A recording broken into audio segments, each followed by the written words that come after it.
dipersembahkan oleh Pemirsa, selamat datang di spesial Dialog Berita 1 dan kali ini kita akan membahas mengenai ekspansi bisnis Telkom ke luar negeri. Bersama saya Kevin Egan, inilah spesial Dialog Berita 1.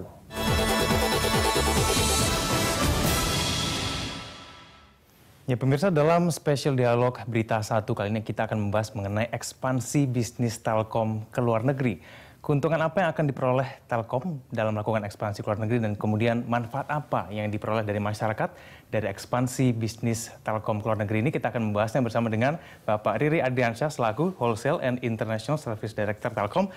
Terima kasih Pak Riri telah bergabung sama kami, terima kasih atas waktunya untuk menjelaskan mengenai ekspansi bisnis Telkom ke luar negeri. Pak Riri, mungkin Anda bisa menjelaskan ini kira-kira ekspansi bisnis Telkom ke luar negeri ini seperti apa bentuknya Pak Riri? Baik Mas, jadi kita sebenarnya sudah melakukan ekspansi internasional itu sejak tahun 2000, awal 2000 lah kira-kira. Jadi waktu itu kita menerima lisensi internasional, jadi kita menyelenggarakan layanan internasional.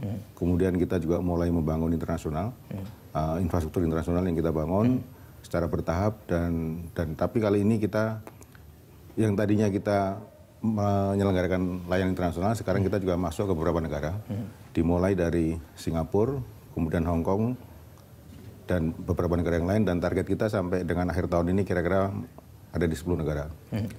Ada 3 alasan utama yang kita lakukan, kenapa kita melakukan, kalau di kita namanya INEX ya, International Expansion. Pertama adalah kita ingin mencari peluang bisnis baru.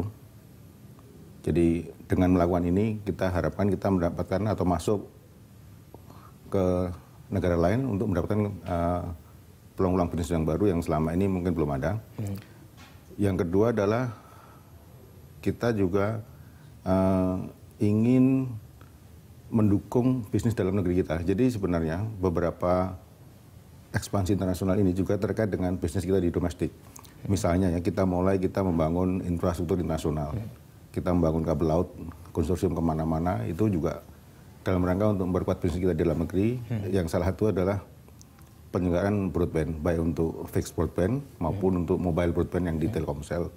Kemudian yang ketiga adalah gini, ini juga merupakan bentuk penyiapan kita untuk menghadapi era globalisasi. Jadi nantinya sejak akan ada AFTA, ada WTO, di mana semua operator akan dengan mudah masuk ke Indonesia, sehingga dengan begitu kita harus menyiapkan diri kita, baik dari si SDM maupun dari si organisasi, sehingga nantinya kita akan lebih siap untuk menghadapi dan bersaing dengan mereka, even di sini di Indonesia gitu ya.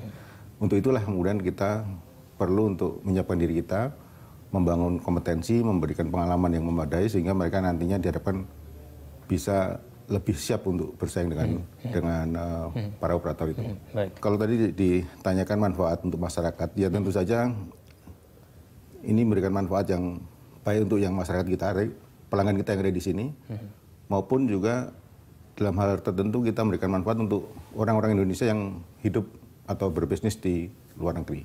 Karena layanan kita sebagian juga di beberapa negara memberikan layanan yang untuk masyarakat, terutama untuk komunitas Indonesia yang ada di luar negeri. Pak Riri, ini kemudian proses yang dibutuhkan Telkom untuk kemudian melakukan ekspansi. Tadi Anda bilang sudah sejak lama sebetulnya melakukan ekspansi. Ini prosesnya ini apa saja yang dilalui Telkom? Dan kemudian mungkin ada kriteria-kriteria tertentu kenapa memilih sejumlah negara tersebut. Bagaimana?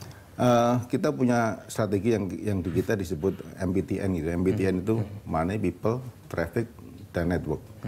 Jadi kita melakukan ini, itu kita tidak sembarangan. Tentu saja kita memilih negara-negara mana yang kita pandang tepat. Saya kasih contoh misalnya untuk yang paling mudah adalah untuk traffic atau network gitu ya. Jadi kita membangun infrastruktur kabel laut internasional itu kita ke beberapa negara yang memang traffic kita besar. Traffic itu artinya volume komunikasi lah gitu ya. Jadi baik itu voice maupun data, itu kita bangun ke beberapa negara. Kemudian untuk people, kita mengikuti atau fokus ke negara di mana banyak orang kita di sana. Kita misalnya masuk ke Malaysia. Malaysia di sana ada penduduk kita kira-kira Kalau yang resmi mungkin 1,5 juta gitu ya. Kalau ditambah yang nggak resmi mungkin bisa 3-4 juta gitu ya. Jadi kita di sana melakukan apa yang disebut MVNO. MVNO itu Mobile Virtual Network Operator. Jadi sebenarnya menyelenggarakan layanan seluler, tapi kita menyewa infrastruktur orang lain atau operator lain. Ini sudah kita lakukan di Hong Kong yang paling pertama kali. Kemudian kita juga akan masuk Malaysia, mulai kita lakukan. Dan yang akan segera dioperasikan adalah di Saudi Arabia. Selain itu kita juga masuk ke MNO. MNO itu menjadi operator itu sendiri, yaitu di Timor Leste. Kita waktu itu menang tender lisensi, kemudian mulai kira-kira full operasi setahun yang lalu lah kita beroperasi. Nah itu yang kita lakukan. Jadi kalau prosesnya ya biasanya kita akan bangun networknya dulu, atau kalau memang di situ sudah ada network ya kita masuk di pasar itu sepanjang memang negara itu cukup terbuka. Artinya secara aturan memang dia sudah cukup terbuka gitu ya. Jadi kita dan ada opportunity yang kita lihat secara jelas gitu. Jadi kemudian kita masuk. Baik, Pak Dede, adakah total target atau mungkin total revenue yang mungkin bisa dicapai Telkom dengan melakukan ekspansi ke luar negeri tersebut? Mungkin Pak Dede bisa cerita sedikit. Ini mungkin ada target tertentu. Ini seperti apa Pak Dede? Ada, jadi gini Mas, kita inginnya insya Allah tahun depan gitu ya, value dari bisnis kita di luar Indonesia itu kira-kira bisa berkontribusi atau nilainya 10% dari total value Telkom. Saat ini kira-kira atau akhir tahun depan lah, insya Allah value Telkom Group itu akan mencapai kira-kira 300 triliun atau 3 miliar dolar, kira-kira gitu. Nah jadi bisnis internasional kita harapkan nilainya bisa sekitar 30 triliun kira-kira. 30 triliun. Kira-kira. Gitu. Nah selama ini ketika melakukan ekspansi itu kan pasti butuh modal juga Pak, yang cukup besar. Nah itu butuh biaya berapa ini untuk melakukan ekspansi itu? Kalau kita lihat ada prospek kurang lebih tadi, jumlahnya sangat besar tadi. Nah itu bagaimana? Sebagian besar memang kita pakai dana sendiri sampai dengan saat ini. Tapi ada sebagian juga yang kita danai melalui pinjaman. Jadi vehicle kita sebenarnya untuk melakukan ini adalah kita sudah bentuk anak perusahaan namanya Telin di Jakarta, kantor pusatnya. Dia seperti subholding. Jadi investasi Telkom itu melalui Telin, kemudian Telin yang kemudian menginvest ke beberapa negara tersebut ataupun ikut dalam satu konsorsium kabel laut. Telin sendiri itu sumber dananya adalah ada yang sebagian dari modal, dari induk dari Telkom dalam hal ini, dan juga pinjaman. Di samping itu juga modal yang artinya cash flow yang di-generate dari operasi.